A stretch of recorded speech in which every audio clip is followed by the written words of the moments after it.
يقول عبد الله بن المبارك رحمه الله تعالى: أتيت سفيان الثوري عشية عرفة وهو جاث على ركبتيه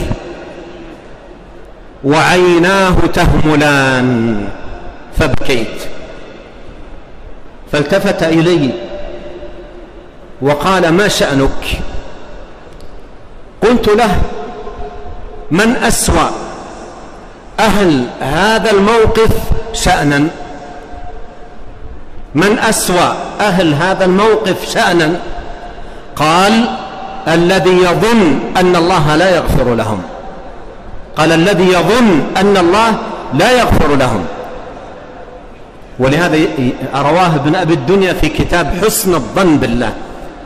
ينبغي على المؤمن في هذه العشية المباركة أن يحسن الظن بالله لنفسه ولعموم إخوانه.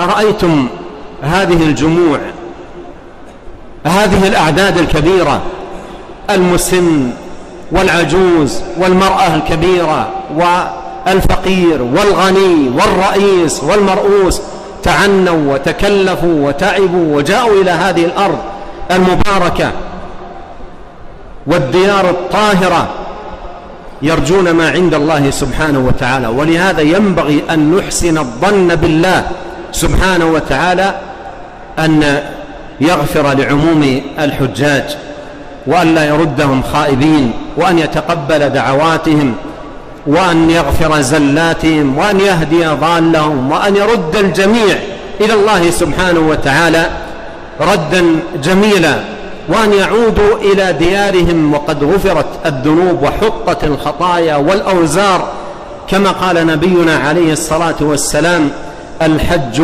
المبرور ليس له دعاء إلا الجنة.